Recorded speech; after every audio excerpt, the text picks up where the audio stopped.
Hello everyone, I welcome you all in this online class. I am Abhinav Lal, Assistant Professor in Department of Chemistry in Ewing Christian College.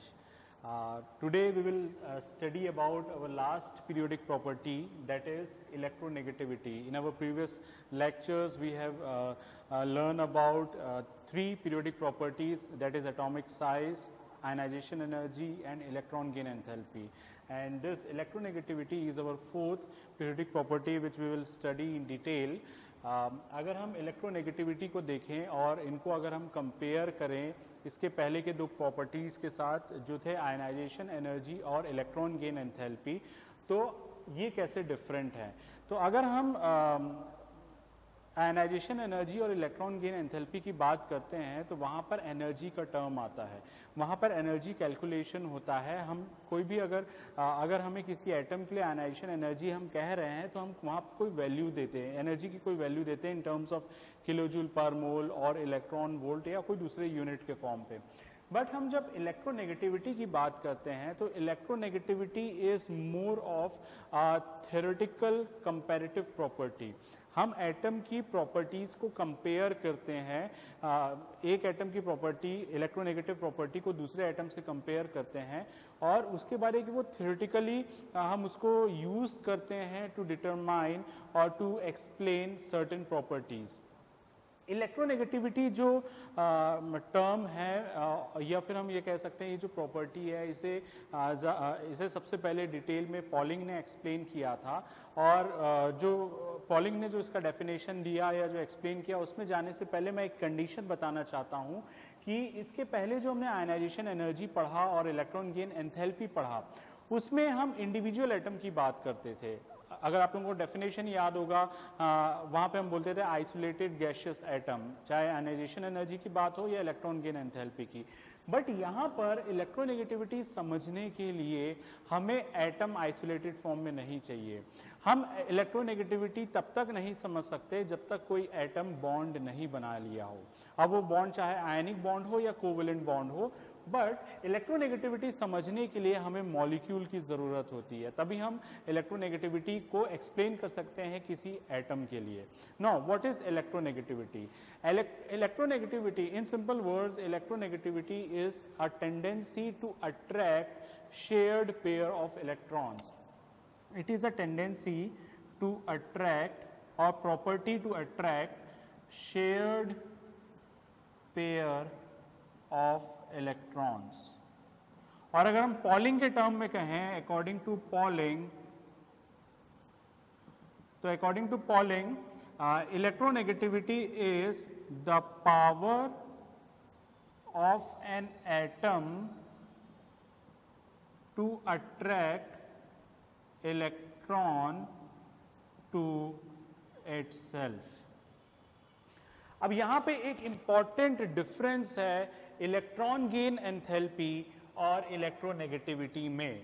जब हम electron gain enthalpy पढ़ रहे थे तो हमने वहां पर क्या देखा था, जब किसी एटम में एक एक्सटर्नल इलेक्ट्रॉन आता है तो क्या एनर्जी चेंजेस वहां पर होती हैं. पर इलेक्ट्रोनेगेटिविटी में क्या है, यहाँ पहले चीज तो कोई एनर्जी का टर्म नहीं है, दूसरा चीज ये है यहाँ पर कोई एक इलेक्ट्रॉन ऐड नहीं हो रहा है. यहाँ पर ऑलरेडी जो मॉलिक्यूल बना हुआ है उस मॉलिक्यूल में हम किसी एक बॉन्ड को ले रहे हैं. किसी भी एक बॉन्ड को बनाने के लिए दो एटम की जरूरत होती है. तो सपोज ए एंड बी के बीच में एक बॉन्ड है, तो अगर हम बात करते हैं इलेक्ट्रोनेगेटिविटी ऑफ ए, तो जब तक ए आइसोलेटेड फॉर्म में है तो हम उसके इलेक्ट्रोनेगेटिविटी को कंपेयर नहीं कर सकते हैं. तो अगर हम किसी मॉलिक्यूल को देखते हैं, सपोज ए बी मॉलिक्यूल हो गया या ए मॉलिक्यूल हो गया या बी मॉलिक्यूल हो गया, हम किसी भी मॉलिक्यूल को देखें या अगर आपके पास कोई कंपाउंड है उनमें से किसी एक बॉन्ड को आप ले लें, तो बात यहां पर यह है कि जो इलेक्ट्रोनेगेटिविटी है एक्चुअली में, electronegativity is actually the tendency to attract electron. और कैसा इलेक्ट्रॉन? वो इलेक्ट्रॉन जो बॉन्ड बना रहा है. यहां पर अब फ्री इलेक्ट्रॉन नहीं है. हमने इलेक्ट्रॉन गेन एंथैल्पी जब पढ़ा था वहां पर मैंने क्लियरली एक मेंशन किया था कि अगर कोई एक एटम है उसमें कुछ इलेक्ट्रॉन है और एक फ्री इलेक्ट्रॉन है, तो जब ये फ्री इलेक्ट्रॉन अंदर आता है तो उस समय जो एनर्जी चेंज आती है वो हाँ इलेक्ट्रॉन गेन एंथैल्पी था। बट यहाँ पर जो टेंडेंसी बोल रहा है या प्रॉपर्टी कह रहे हैं हम, या जो power of an atom to attract electron की बात हो रही है, वो कैसा इलेक्ट्रॉन है? वो फ्री इलेक्ट्रॉन नहीं है, वो है shared electron which is present in the bond. So electronegativity is actually a property of an atom to attract shared pair of electron. इसीलिए जब हम इलेक्ट्रोनेगेटिविटी कंसिडर करते हैं तो हम या एक्सप्लेन करते हैं तो वो ये एक कंपैरेटिव प्रॉपर्टी होती है और हम फिर इलेक्ट्रोनेगेटिविटी डिफरेंस मेजर करते हैं। अब रही बात इलेक्ट्रोनेगेटिविटी की, इसका इंपॉर्टेंस क्या है? Why electronegativity is an important periodic property to learn before you move to understand about bonding. Bonding समझने के लिए उसके पहले आपको इलेक्ट्रोनेगेटिविटी समझना क्यों इंपॉर्टेंट है? वो इसलिए है क्योंकि हम इसको चाहे एप्लीकेशन कह दें या सिग्निफिकेंस कह दें कि इलेक्ट्रोनेगेटिविटी का जो सबसे इंपॉर्टेंट एप्लीकेशन या सबसे इंपॉर्टेंट सिग्निफिकेंस है वो ये है कि इलेक्ट्रोनेगेटिविटी के द्वारा हमको ये पता चलता है कि जो बॉन्ड बन रहा है वो कैसा बॉन्ड है।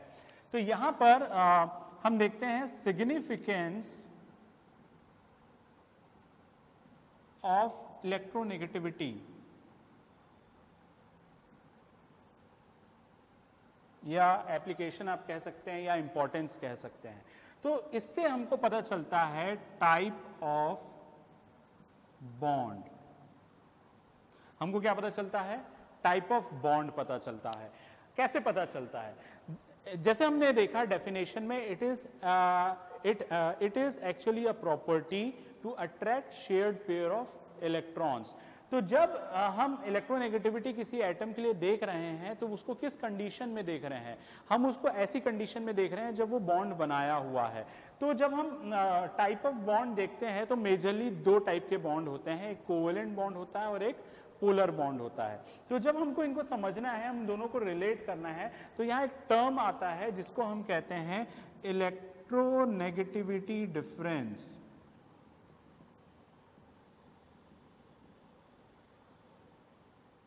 इसको हम इस तरीके से भी डिनोट करते हैं delta E N. And what does this electronegativity difference means? जिस भी बॉन्ड में जो दोनों एटम प्रेजेंट है, अगर आप किसी भी एक बॉन्ड को कंसिडर कर रहे हैं, उसके जो दोनों साइड पे एक एक एटम है, इनकी इलेक्ट्रोनेगेटिविटी का जो डिफरेंस होता है उसके अकॉर्डिंग हम बताते हैं कि वो जो बॉन्ड बना हुआ है वो कैसा बॉन्ड है। तो अगर हम यहाँ पर देखें, वैसे केमिकल बॉन्डिंग आप केमिकल बॉन्डिंग में आप डिटेल में पढ़ेंगे कि जो बॉन्ड्स के कौन कौन से टाइप होते हैं। यहाँ पर मैं 3 टाइप के बॉन्ड को रिप्रेजेंट कर रहा हूँ। मेजरली 2 होते हैं, आयनिक और कोवेलेंट। कोवेलेंट के फर्दर 2 टाइप होते हैं, polar covalent bond and non polar covalent bond. तो ये 3 बॉन्ड को हम यहाँ पे देखते हैं जो हम डिसाइड करते हैं इलेक्ट्रोनेगेटिविटी के बेसिस पे, और यही इसका इंपॉर्टेंट सिग्निफिकेंस है। तो सबसे पहले अगर हम देखें नॉन पोलर कोवेलेंट बॉन्ड को, तो एक्चुअल में आप लोगों को पता होगा, आप लोगों ने पढ़ा होगा कि आयनिक बॉन्ड और कोवेलेंट बॉन्ड बनने के तरीके अलग अलग हैं। Ionic bond is formed by transfer of electrons and covalent bond is formed by sharing of electrons. तो आयनिक बॉन्ड तब बनता है जब एक कंप्लीट ट्रांसफर होता है इलेक्ट्रॉन का। एक एटम इलेक्ट्रॉन लूज करता है और कैटायन बन जाता है, और दूसरा एटम उस इलेक्ट्रॉन को एक्सेप्ट करके एनायन बनता है। फिर ये इस कैटायन और एनायन के बीच में अट्रैक्शन फोर्स की वजह से उनके बीच में एक electrostatic force of attraction develop होता है और उससे आयनिक बॉन्ड बनता है। पर जो कोवेलेंट बॉन्ड है उसमें एटम्स अपने अपने इलेक्ट्रॉन को शेयर करते हैं, और वो शेयरिंग कैसी होती है? क्योंकि एटम्स प्रेजेंट होते हैं ऑर्बिटल में, वो ऑर्बिटल ओवरलैप कर जाते हैं, तो उसकी वजह से कोवेलेंट बॉन्ड बनता है। अब जो कोवेलेंट बॉन्ड है on the basis of electronegativity difference 2 type के होते हैं। एक होता है नॉन पोलर कोवेलेंट बॉन्ड और एक होता है पोलर कोवेलेंट बॉन्ड। तो अगर हम यहाँ पर देखें नॉन पोलर कोवेलेंट बॉन्ड, इनमें जो इलेक्ट्रोनेगेटिविटी डिफरेंस होता है वो 0 से लेके 0.5 तक होता है। तो ऐसे कुछ एग्जाम्पल्स होते हैं जहां पर ऐसे कुछ मॉलिक्यूल्स होते हैं जहां पर इलेक्ट्रोनेगेटिविटी डिफरेंस या तो 0 होगा या 0 से थोड़ा ज्यादा हो सकता है, अप टू 0.5। अगर इलेक्ट्रोनेगेटिविटी डिफरेंस किसी दो एटम के बीच में 0.5 है तो वो किस टाइप का बॉन्ड बनाता है? नॉन पोलर कोवेलेंट बॉन्ड बनाता है। तो ये हमको ये एक इंपॉर्टेंट पॉइंट है, ये एक इंपॉर्टेंट एप्लीकेशन है या सिग्निफिकेंस है जो इलेक्ट्रोनेगेटिविटी से हमको पता चलता है। इलेक्ट्रोनेगेटिविटी डिफरेंस आप ये बता सकते हैं कि जो बॉन्ड है वो कैसा है। तो इसके जैसे एग्जांपल हम देखते हैं, H2 मॉलिक्यूल हो गया, F2 मॉलिक्यूल हो गया, ये सारे जो मॉलिक्यूल्स हैं, ये जो बॉन्ड यहाँ पर बन रहा है वो सिमिलर एटम के बीच में बन रहा है। तो ऑब्वियसली जो हाइड्रोजन है, एक हाइड्रोजन, उसकी जो इलेक्ट्रोनेगेटिविटी होगी, हाइड्रोजन की इलेक्ट्रोनेगेटिविटी 2.1 होती है, तो एक हाइड्रोजन का 2.1 है, दूसरे का भी 2.1 होगा, तो होगा क्या? डिफरेंस क्या होगा? 0 होगा। तो कुछ ऐसे होते हैं जैसे आप कार्बन हाइड्रोजन पे चले गए या फिर आप CH2 मॉलिक्यूल हो गया, तो जैसे कार्बन डबल बॉन्ड सल्फर है। अब ये एक इंटरेस्टिंग मॉलिक्यूल है CH2। कार्बन का जो इलेक्ट्रोनेगेटिविटी होती है वो 2.5 है और सल्फर है उसका भी 2.5 है।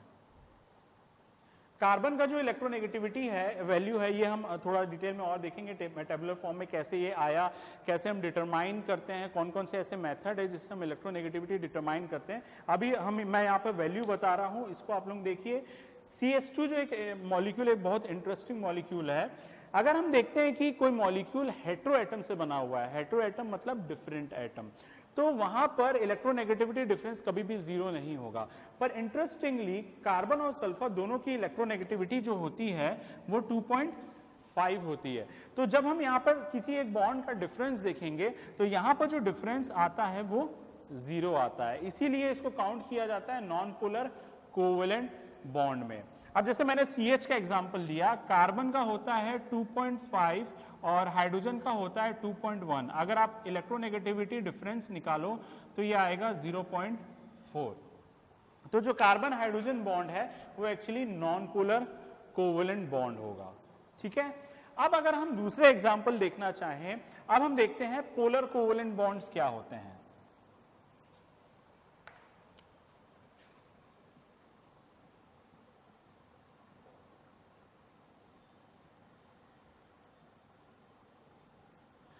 पोलर कोवेलेंट बॉन्ड में जो इलेक्ट्रोनेगेटिविटी डिफरेंस होता है वो 0.5 से 1.6 के आसपास होता है।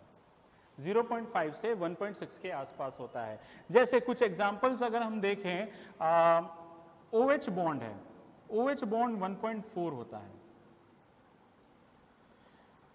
कार्बन क्लोरीन का जो बॉन्ड है ये लगभग 0.5 के आसपास ही रहता है, ऑलमोस्ट पोलर होता है कार्बन और क्लोरीन के बीच का बॉन्ड। देखिए नॉन पोलर कहां तक था? 0 से 0.5 और ये स्टार्ट हो रहा है 0.5 से 1.6 के आसपास।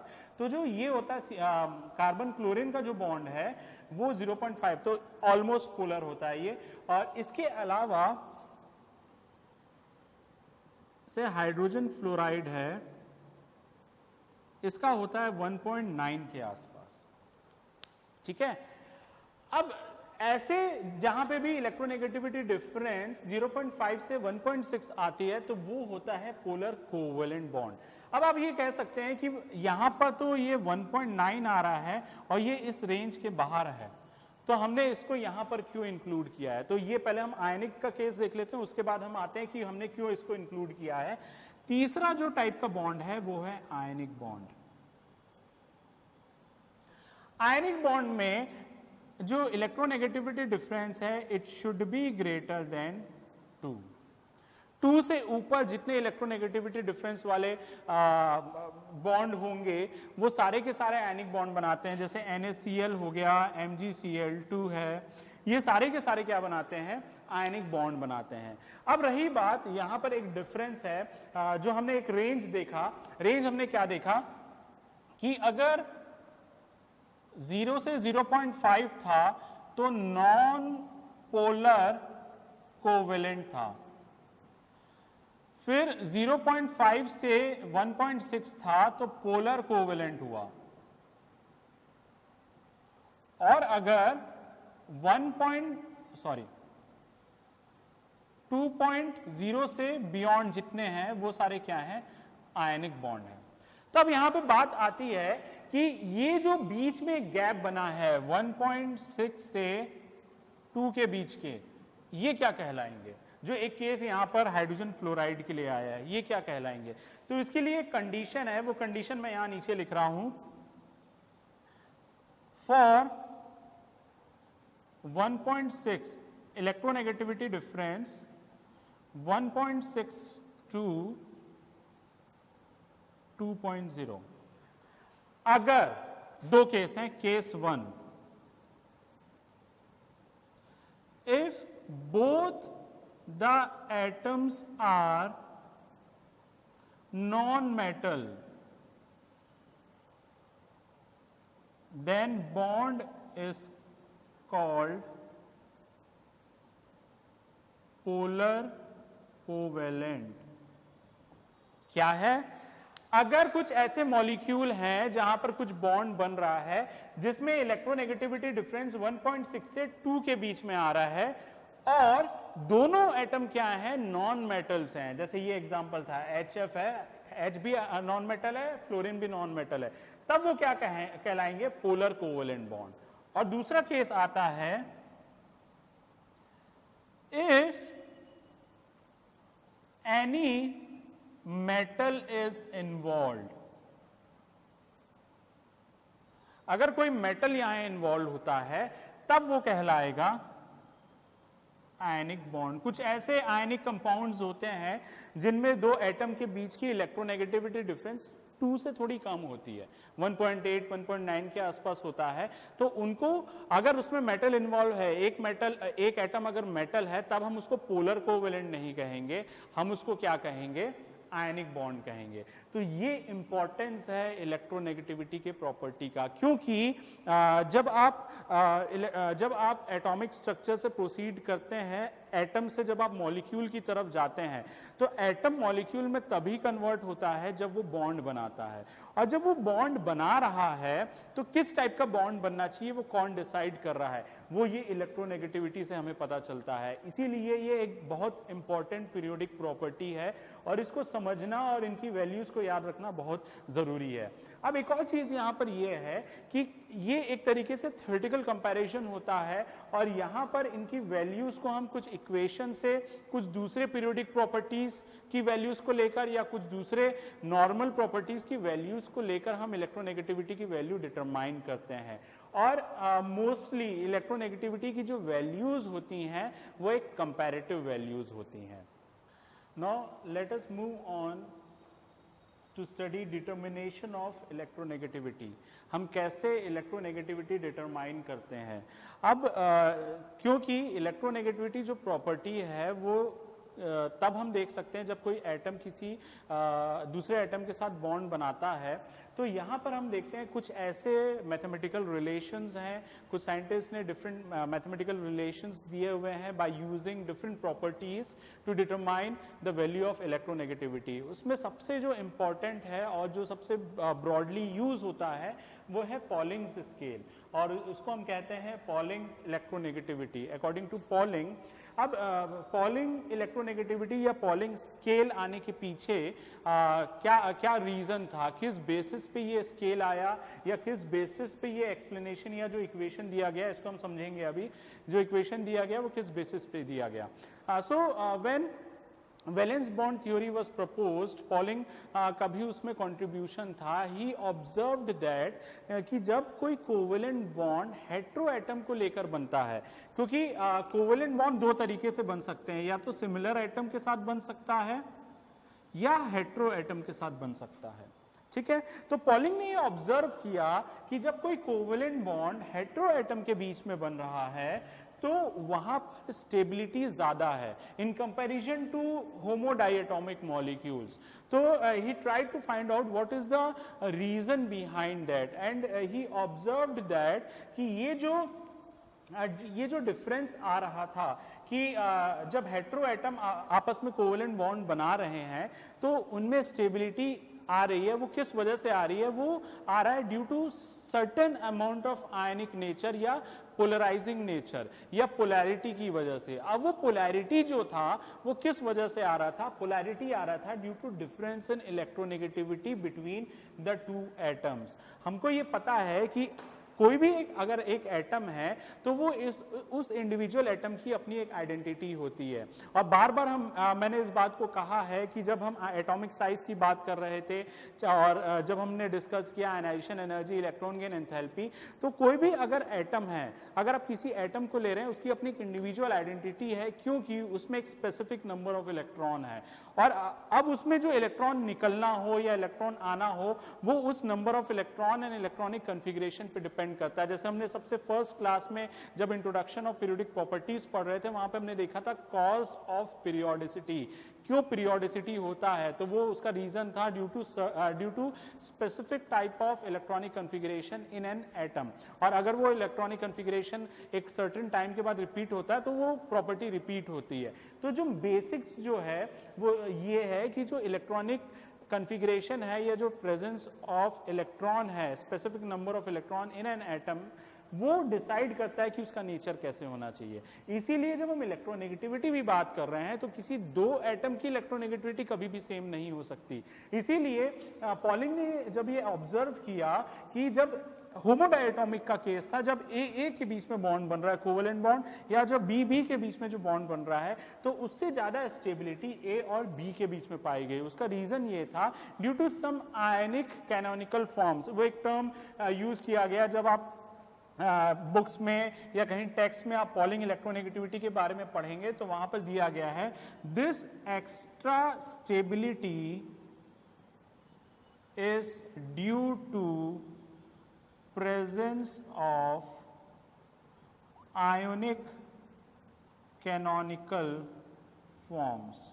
ये वाला टर्म मोस्टली रेजोनेंस फॉर्म के लिए भी यूज होता है जहां पर एनर्जी सिमिलर होती है और वो एक अगर डिफरेंट फॉर्म्स में एग्जिस्ट करते हैं विद सिमिलर एनर्जीज तो वो स्टेबिलिटी लेकर आते हैं। जैसे रेजोनेटिंग स्ट्रक्चर होते हैं, कैनोनिकल फॉर्म्स होते हैं, तो उनमें क्या होता है, स्ट्रक्चर डिफरेंट होता है, अरेंजमेंट ऑफ इलेक्ट्रॉन या बॉन्ड्स डिफरेंट होता है, बट उनकी एनर्जी समवॉट सिमिलर होती है। वैसे ही केस यहाँ पे कहा गया कि जब हेटेरो एटम्स के बीच में कोवेलेंट बॉन्ड बन रहा है तो यहाँ पर certain type of canonical forms की वजह से उसमें स्टेबिलिटी बढ़ जा रही है।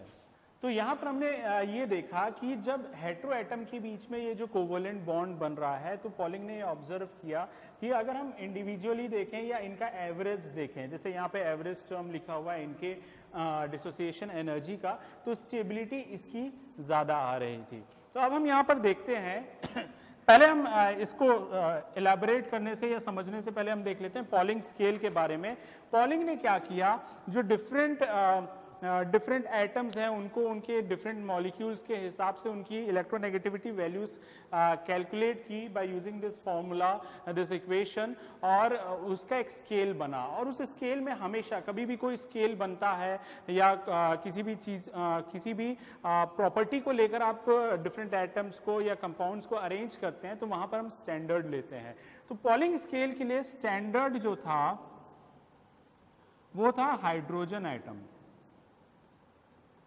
और हाइड्रोजन एटम को स्टैंडर्ड लेने का रीजन बस ये है क्योंकि हाइड्रोजन काफी सारे बॉन्ड बनाता है, काफी सारे मॉलिक्यूल बनाता है, मेनली विथ नॉन मेटल्स, बहुत से नॉन मेटल्स के साथ, जैसे HF हो गया, HCl हो गया, कार्बन के साथ बॉन्ड बनाता है, ऑक्सीजन के साथ बनाता है, नाइट्रोजन के साथ बनाता है, इवन मेटल्स के साथ हाइड्राइड्स बनाता है। इसीलिए हाइड्रोजन को एज अ स्टैंडर्ड लिया गया और हाइड्रोजन की जो वैल्यू थी वो 2.1 थी।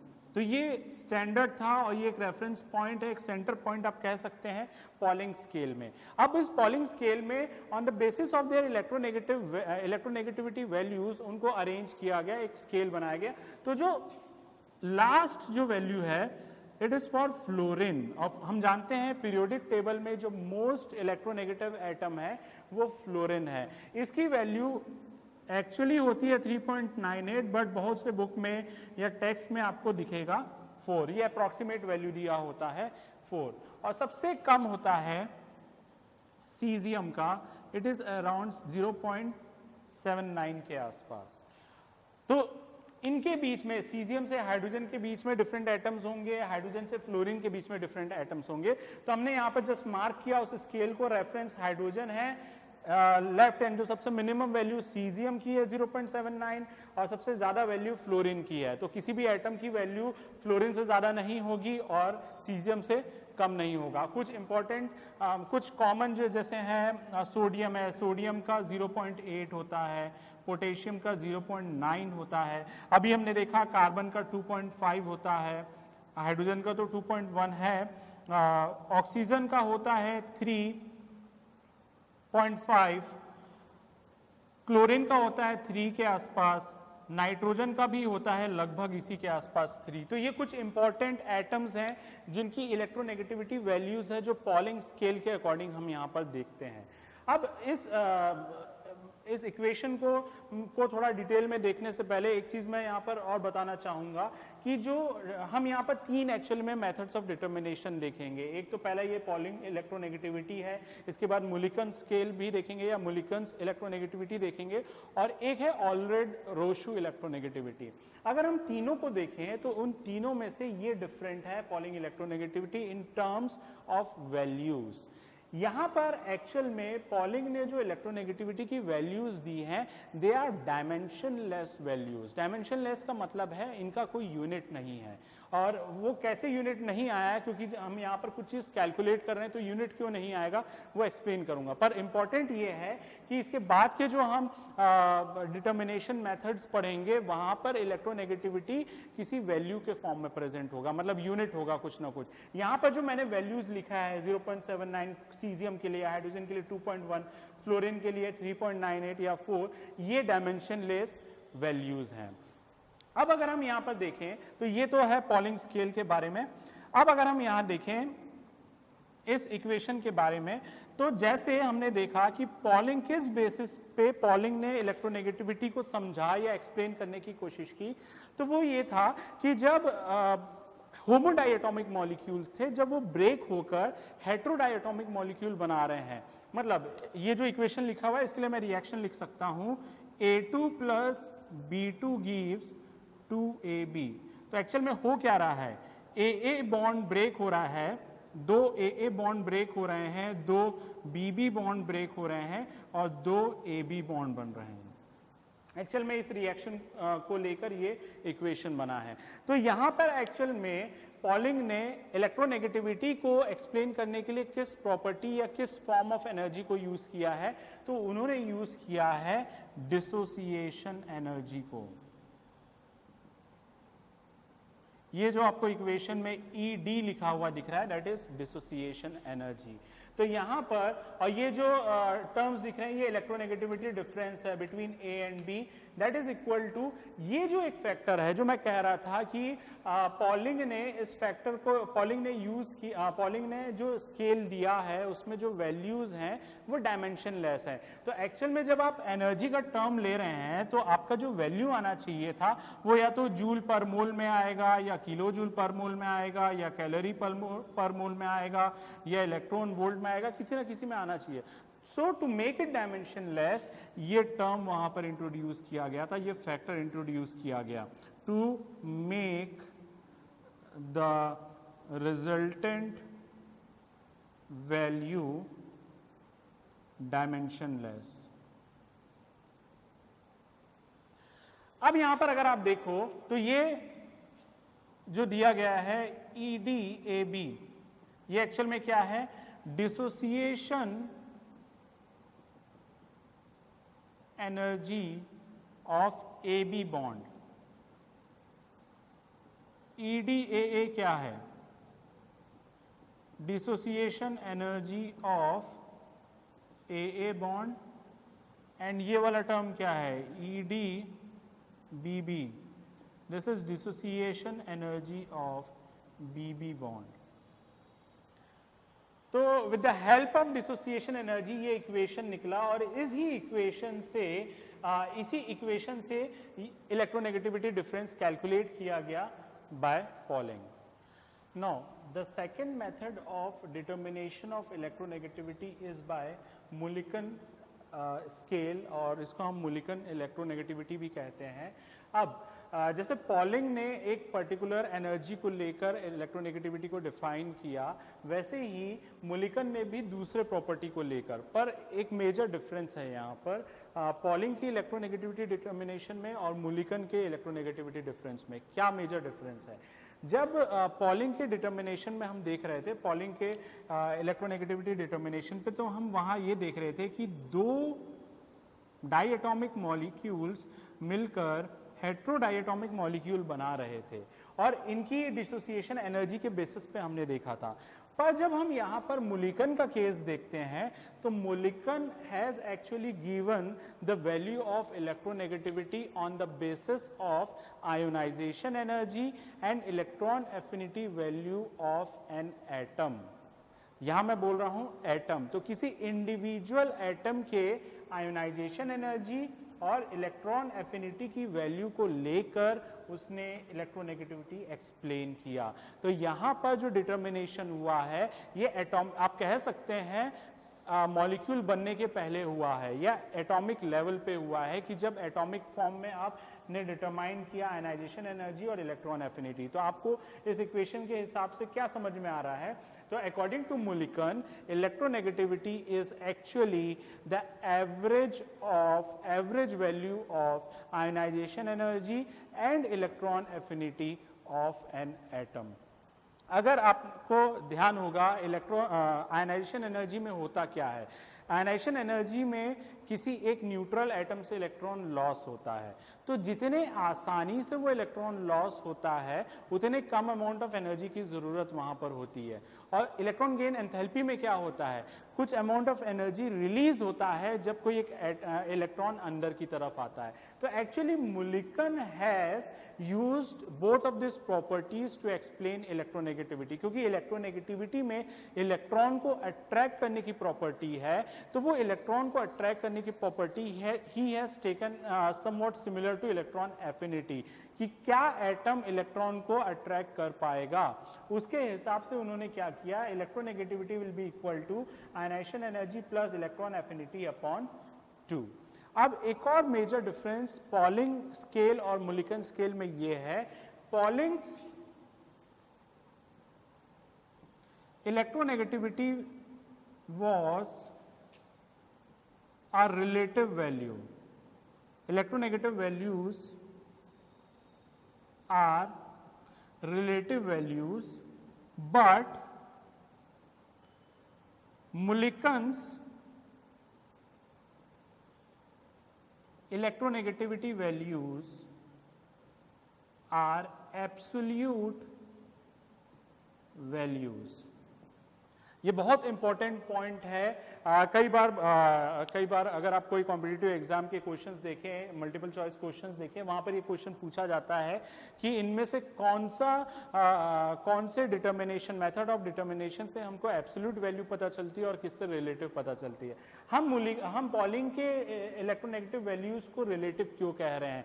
क्योंकि पॉलिंग के मेथड के अकॉर्डिंग जब हम इलेक्ट्रोनेगेटिविटी डिटरमाइन कर रहे थे तो हम किसी के साथ कंपेयर कर रहे थे, हम रिलेट कर रहे थे। और जब हमने पॉलिंग स्केल बनाया तो उस पॉलिंग स्केल पे हम कंपेयर करते हैं कि अगर फ्लोरीन की तरफ है और अगर कोई एटम हाइड्रोजन और फ्लोरीन के बीच में है तो हम ये कह सकते हैं कि उसकी वैल्यू 2.1 से 4 के बीच में होगी। हम रिलेट कर रहे हैं वहां पर। और अगर एक एटम हाइड्रोजन और सीजियम के बीच में है तो उसकी वैल्यू 2.1 से 0.79 के बीच में होगी। और अगर आपको वैल्यू नहीं पता है पर ये पोजीशन है कि अगर सपोज ए एटम जो है, हम अभी पॉलिंग के हिसाब से बात कर रहे हैं, A atom is present between cesium and hydrogen, A यहां प्रेजेंट है, और B atom is present here, hydrogen और फ्लोरीन के बीच में। तो हम ये कह सकते हैं कि बी की जो इलेक्ट्रोनेगेटिविटी होगी वो ए से ज्यादा होगी, या B इज मोर इलेक्ट्रोनेगेटिव। तो एक्चुअली में पॉलिंग का जो स्केल था और उससे जो वैल्यूज आई थी वो रिलेटिव वैल्यूज थी। बट मुलिकन के केस में क्या था? जैसे मैंने बताया कि मुलिकन ने किसी एटम के आयनाइजेशन एनर्जी की वैल्यू और इलेक्ट्रॉन एफिनिटी या इलेक्ट्रॉन गेन एंथैल्पी की वैल्यू को ऐड करके उसको हाफ कर दिया या उसका एवरेज निकाल लिया। तो आयनाइजेशन एनर्जी इसमें अब एक क्वेश्चन ये हो सकता है कि कौन सी आयनाइजेशन एनर्जी, हमने तो पढ़ा है कि फर्स्ट आयनाइजेशन एनर्जी भी होता है, सेकंड भी होता है, थर्ड भी होता है, तो यहाँ पे फर्स्ट आयनाइजेशन एनर्जी की बात हो रही है। तो किसी भी एटम की फर्स्ट आयनाइजेशन एनर्जी हमेशा यूनिक होगी, इलेक्ट्रॉन एफिनिटी किसी भी एटम के लिए यूनिक होगी, तो जो इलेक्ट्रोनेगेटिविटी आ रहा है वो भी क्या होगा, यूनिक होगा उस पर्टिकुलर एटम के लिए। इसीलिए Mulliken's electronegative values are known as absolute values. पर एक तरीका है कि अगर हमको किसी एटम का पॉलिंग वैल्यू पता है पर हमें एब्सोल्यूट वैल्यू के लिए हम उसके किसी एटम को या मॉलिक्यूल को नहीं बना पा रहे हैं, तो पर हमको उसको रिलेट करना है, एक तरफ एब्सोल्यूट वैल्यू है एक एटम की और एक तरफ पॉलिंग के स्केल की वैल्यू है, तो हम रिलेट कैसे कर सकते हैं। तो एक तरीका है जो मुलिकन ने दिया कि अगर आप एब्सोल्यूट वैल्यू को रिलेटिव वैल्यू में कन्वर्ट करना चाहते हैं या एब्सोल्यूट वैल्यू जो मुलिकन स्केल से मिली है उसको अगर आप पॉलिंग के वैल्यूज के अकॉर्डिंग देखना चाहते हैं, तो उसके लिए दो तरीके हैं जो हम यहाँ पर देखेंगे, जिसको हम कहते हैं transformation of Mulliken's absolute values to resemble Pauling's scale value। तो अगर जो हम डिटरमाइन कर रहे हैं, जो आपके पास वैल्यूज आयनाइजेशन एनर्जी और इलेक्ट्रॉन एफिनिटी की वैल्यू अगर आपको इलेक्ट्रॉन वोल्ट में है, अगर आपके पास इलेक्ट्रॉन वोल्ट में ये वैल्यू है, तो हम ये इक्वेशन यूज करेंगे। तो इससे जो वैल्यू आएगी it will come in between 0.7924 जो पॉलिंग स्केल था, तो इसमें जो वैल्यू आएगी वो इनके बीच में आएगी। तो अगर इलेक्ट्रॉन वोल्ट में अगर आपको दिया गया है आयनाइजेशन एनर्जी या इलेक्ट्रॉन एफिनिटी, तो आप ये वाला इक्वेशन यूज करेंगे। तब आप जो पहला वाला एवरेज वाला इक्वेशन है वो यूज नहीं करेंगे। अगर आपको वैल्यू पॉलिंग स्केल के अकॉर्डिंग चाहिए, तो आप इलेक्ट्रॉन वोल्ट में अगर दिया गया है वैल्यू तो आप ये इक्वेशन यूज करेंगे। अगर आयनाइजेशन एनर्जी और electron affinity kilo joule per mole में दी गई है, तो आप ये इक्वेशन यूज करेंगे। तो इस तरीके से हम मुलिकन्स के एब्सोल्यूट वैल्यू को पॉलिंग स्केल की वैल्यू से रिलेट कर सकते हैं या उनके अकॉर्डिंग हम उसको स्टडी कर सकते हैं। Now the third method of determination of electronegativity is by Allred Rochow electronegativity. यहाँ पर इक्वेशन लिखा हुआ है ऑलरेड-रोशु, तो आप यहाँ पर देख सकते हैं कि इलेक्ट्रोनेगेटिविटी एक्सप्लेन करने के लिए they have used effective nuclear charge and covalent radius as variables. कि अगर हम कैलकुलेट करते हैं किसी बॉन्ड के लिए, सपोज ए बी कोई बॉन्ड है, उसमें कोवेलेंट बॉन्ड है, ये कोवेलेंट बॉन्ड बना हुआ है, इसमें कोवेलेंट रेडियाई होगा ए और बी का, या हम हेट्रो डायटोमिक मॉलिक्यूल को कंसिडर करें या किसी मॉलिक्यूल में जिसमें एक से ज़्यादा बॉन्ड है, तो उसमें हम किसी एक बॉन्ड को लेकर कंसिडर करें, तो हम ये देखते हैं कि जो इलेक्ट्रोनेगेटिविटी है that is proportional to effective nuclear charge. And यहाँ पर ऑलरेड-रोशु का जो बेसिस था इलेक्ट्रोनेगेटिविटी को एक्सप्लेन करने का, वो ये था कि how much the electron experience the charge at the boundary of the atom. कि जब कोई एक एटम कोवेलेंट बॉन्ड बना रहा है, तो जो इलेक्ट्रॉन है वो कितना चार्ज एक्सपीरियंस कर रहा है बाउंड्री पे। तो जितना ज्यादा वो per unit area charge experience करेगा, उतना ज्यादा वहां इलेक्ट्रोनेगेटिविटी होगा। तो according to Allred Rochow, greater the charge experienced by electron at the boundary of the atom in the molecule, more will be the electronegativity. तो इलेक्ट्रोनेगेटिविटी ज्यादा होगा तो वो इलेक्ट्रॉन को ज्यादा पुल करेगा। अब यहाँ पर अगर आप रिलेशन देखें तो यहाँ पर electronegativity is directly proportional to Z effective, that is which is effective nuclear charge, जो हमने पढ़ा था फैक्टर्स अफेक्टिंग कोवेलेंट रेडियाई। वहां पर हमने कैलकुलेट किया था Z इफेक्टिव को Z-S से बाय स्लेटर्स रूल। ये हम डिटेल में नहीं देखेंगे, तो Z इफेक्टिव इस तरीके से हमने कैलकुलेट किया था स्लेटर्स रूल से, तो ये वहां से मिल रहा है।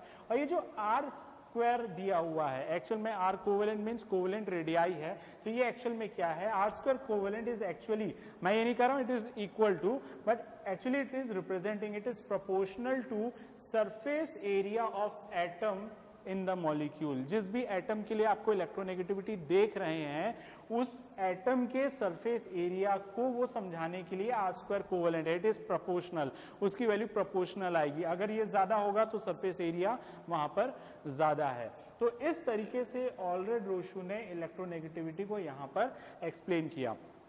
तो इस पूरे पीरियोडिक इस प्रॉपर्टी में इलेक्ट्रोनेगेटिविटी के इस टॉपिक में हमने क्या देखा कि इलेक्ट्रोनेगेटिविटी क्या होता है, कैसे ये आयोनाइजेशन एनर्जी और इलेक्ट्रॉन गेन एंथैल्पी से अलग है, कैसे डिटरमाइन किया जाता है। 3 अलग अलग तरीके हमने देखे। पहला पॉलिंग स्केल था या पॉलिंग इलेक्ट्रोनेगेटिविटी था, दूसरा मुलिकन स्केल या मुलिकन इलेक्ट्रोनेगेटिविटी था, और तीसरा ये है ऑलरेड रोशू इलेक्ट्रोनेगेटिविटी। और सबसे इंपॉर्टेंट बात, why electronegativity as a property is very important for atom and molecules, क्योंकि इलेक्ट्रोनेगेटिविटी डिफरेंस के बेसिस पे ही आप एक्सप्लेन करते हैं कि कोई भी बॉन्ड कैसे बनता है, कि कैसे बनता है और किस टाइप का बॉन्ड वो होगा, तो उससे हम स्ट्रेंथ ऑफ द बॉन्ड भी बता सकते हैं। So this was all about electronegativity.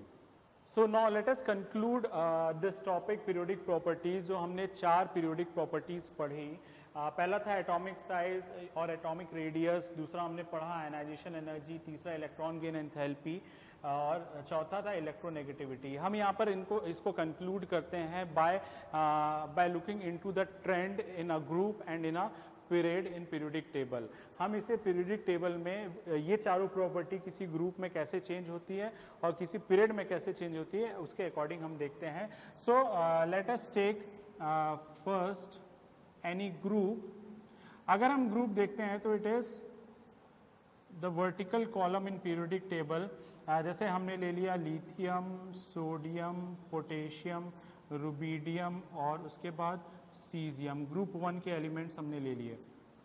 तो किसी भी ग्रुप को ले लो, टोटल 18 ग्रुप होते हैं पीरियोडिक टेबल में, किसी भी ग्रुप में अगर आप टॉप टू बॉटम आएंगे तो ये जो चारों प्रॉपर्टीज है वो कैसे चेंज होती है। सबसे पहले एटॉमिक साइज जो है वो इंक्रीज होता है। तो एटॉमिक साइज इंक्रीज होने की वजह से आउटर मोस्ट शेल जो है वो न्यूक्लियस से दूर होता जा रहा है। तो जो लास्ट इलेक्ट्रॉन जो होगा, वैलेंस शेल में इलेक्ट्रॉन होगा, उसका न्यूक्लियर अट्रैक्शन न्यूक्लियस के साथ क्या हो जाएगा, कम हो जाएगा, तो वो आसानी से निकल जाएगा। तो आयोनाइजेशन एनर्जी जो होगी वो डिक्रीज होगी, डिक्रीजेस। तीसरा, अब क्योंकि साइज इंक्रीज हो गया है तो अगर हम इलेक्ट्रॉन एफिनिटी देखना चाहें तो बाहर से जो इलेक्ट्रॉन आएगा आउटर मोस्ट शेल पे, उसका डिस्टेंस, वैलेंस शेल का डिस्टेंस न्यूक्लियस से बहुत ज्यादा है, तो जो इलेक्ट्रॉन आएगा वो कम स्टेबल होगा, तो कम अमाउंट ऑफ एनर्जी को क्या करेगा, रिलीज करेगा। तो जो इलेक्ट्रॉन एफिनिटी है it will also decreases with the increase of atomic size. और चौथा है इलेक्ट्रोनेगेटिविटी। अब इलेक्ट्रोनेगेटिविटी क्या होगा, इलेक्ट्रोनेगेटिविटी विल ऑल्सो डिक्रीज। क्यों, क्योंकि electronegativity is a property to attract shared pair of electrons. और एक्चुअली में जब वो अट्रैक्ट कर रहे हैं इलेक्ट्रॉन को, तो इलेक्ट्रॉन किसकी वजह से अट्रैक्ट हो रहे हैं, न्यूक्लियस में जो प्रोटॉन प्रेजेंट है। तो आप इमेजिन करिए एक छोटा एटम है और एक बड़ा एटम है, तो जो छोटे एटम का न्यूक्लियस होगा वो वैलेंस शेल के ज्यादा नजदीक होगा, तो जो इलेक्ट्रॉन जो ओवरलैपिंग हुई होगी बॉन्ड को, उसको अट्रैक्ट करने की टेंडेंसी छोटे एटम में ज्यादा होगी। तो हमने देखा जब आप किसी ग्रुप में ऊपर से नीचे आ रहे हैं तो एटॉमिक साइज इंक्रीज हो रही है, तो ऑब्वियस ही बात है इलेक्ट्रोनेगेटिविटी जो होगा वो डिक्रीज होगा। ठीक है, तो 4 प्रॉपर्टीज में से ग्रुप में जब आप टॉप टू बॉटम आते हैं तो एटॉमिक साइज ही बस इंक्रीज होता है, बाकी सारी प्रॉपर्टीज क्या होंगी, डिक्रीज होंगी। Now let us see the same for any period. जब हम किसी पीरियड का एग्जाम्पल लेते हैं तो सपोज हम एग्जाम्पल ले लेते हैं कार्बन, नाइट्रोजन, ऑक्सीजन, फ्लोरीन का। And when you move from left to right in a period, जब हम किसी पीरियड में लेफ्ट टू राइट मूव करते हैं तो यहां पर सबसे पहला चीज, क्योंकि साइज हम पहले देखेंगे, तो जैसे जब हम लेफ्ट टू राइट मूव कर रहे हैं तो नंबर ऑफ शेल अभी सेम है, बट चेंज क्या होता है, नंबर ऑफ इलेक्ट्रॉन्स ऐड होते जाते हैं वैलेंस शेल पे। तो number of electrons valence shell में ऐड हो रहा है और साथ ही साथ प्रोटॉन्स ऐड हो रहे हैं न्यूक्लियस में, तो उनके बीच का जो न्यूक्लियर फोर्स ऑफ अट्रैक्शन है वो इंक्रीज हो जाता है। तो उसकी वजह से क्या होगा, एटॉमिक साइज डिक्रीजेस। तो जब एटॉमिक साइज डिक्रीज हुआ तो जो वैलेंस शेल था वो न्यूक्लियस के नजदीक आ गया। तो जो इलेक्ट्रॉन वैलेंस शेल में प्रेजेंट है उसको निकालने के लिए आपको ज्यादा अमाउंट ऑफ एनर्जी देनी पड़ेगी। तो जब आप लेफ्ट टू राइट मूव करेंगे तो ionisation energy increases. Electron gain enthalpy या इलेक्ट्रॉन एफिनिटी, इलेक्ट्रॉन एफिनिटी क्या होगी? क्योंकि वैलेंस शेल जो है आपका, वैलेंस शेल आपका नजदीक आ गया है न्यूक्लियस के, तो जो इलेक्ट्रॉन बाहर से आएगा वो न्यूक्लियस से बहुत ज्यादा अट्रैक्टेड हो जाएगा, तो उसकी जो स्टेबिलिटी रहेगी ज्यादा हो जाएगी, तो ज्यादा से ज्यादा अमाउंट में वो इलेक्ट्रॉन वो एनर्जी को रिलीज करेगा। सपोज अगर कोई इलेक्ट्रॉन कार्बन में आया होगा और कोई इलेक्ट्रॉन फ्लोरीन में आया होगा, तो सपोज कार्बन की साइज ये है और फ्लोरीन की थोड़ी और छोटी है, थोड़ी और कम है, तो कार्बन में इतना डिस्टेंस है तो न्यूक्लियर फोर्स ऑफ अट्रैक्शन जितना है, तो फ्लोरीन में साइज जब कम हुई तो न्यूक्लियर फोर्स ऑफ अट्रैक्शन बढ़ गया, तो जो इलेक्ट्रॉन जो होगा उसकी स्टेबिलिटी बढ़ जाएगी। तो उस वजह से इलेक्ट्रॉन एफिनिटी की वैल्यू भी क्या होगी? इंक्रीज होगी। और लास्ट है इलेक्ट्रोनेगेटिविटी, और हमको पता है electronegativity is depends upon size. Size जितना छोटा होगा इलेक्ट्रोनेगेटिविटी की वैल्यू क्या होगी? उतनी ही ज्यादा होगी। Electronegativity is inversely proportional to size. तो साइज छोटा होगा तो इलेक्ट्रॉन को अट्रैक्ट करने की टेंडेंसी ज्यादा होगी, तो electronegativity increases. So this is a general trend of all the four properties, periodic properties, which we have studied in a group in periodic table and in a periodic table. So this was all about the different periodic properties. I think हमने लगभग 7 classes लिए हैं in periodic properties को explain करने के लिए। आप sequence wise सारे लेक्चर्स को आप देखिए, तो जहाँ पे भी रिलेशन होगा, किसी एग्जाम्पल को अगर समझना होगा और वो पहले एक्सप्लेन किया होगा, तो वो एक्सप्लेनेशन वो अंडरस्टैंडिंग आपको ज़्यादा अच्छे से आएगी। तो सारे के सारे आप क्लासेस को आप अच्छे से ध्यान से देखिए, और ज़रूर से आपके पास जो भी टेक्स्ट बुक होगी आप उसको कंसल्ट करिए। 2 बुक का नाम मैं आप लोगों को बताना चाहूँगा फॉर इनऑर्गेनिक केमिस्ट्री, आप इन्हें पढ़ सकते हैं। Inorganic chemistry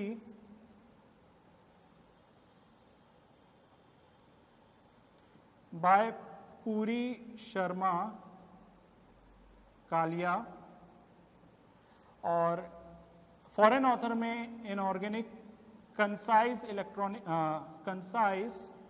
inorganic chemistry JD Lee. इनके अलावा अगर ये बुक्स आपके पास हैं तो बहुत अच्छी बात है, अगर नहीं है तो जो भी दूसरी बुक है, एक MMT है मदन मलिक तुली इनऑर्गेनिक केमिस्ट्री के लिए, वो भी एक अच्छी बुक है। रेफरेंस बुक्स में भी और बहुत से रेफरेंस बुक्स हैं, पर मेरा कहना ये रहेगा जो बेसिक बुक्स हैं, टेक्स्ट बुक है, पहले आप उससे पढ़िए इन टॉपिक्स के लिए, और उसके बाद जब वो कॉन्सेप्ट आपका क्लियर हो जाता है तब डिफरेंट फैक्टर्स को समझने के लिए आप दूसरे रेफरेंस बुक्स को कंसल्ट कर सकते हैं। Thank you.